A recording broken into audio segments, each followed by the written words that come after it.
Hal-hazırda gördüyünüz bu ərazi Şirvanşəhərin parkları və müxtəlif ərazilərdir və burada sahibsiz küçə itləri artıb.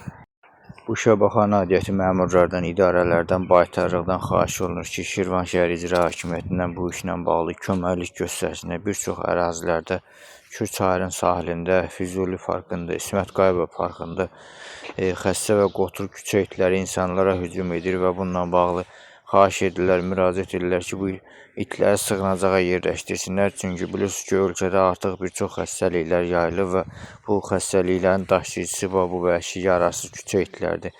Və bununla bağlı da Şirvanşəhər İcra Hakimiyyətinə müraciət olunur və baytarlıq idarəsinə qarşı tərəfi də dinləməyə hazırıq.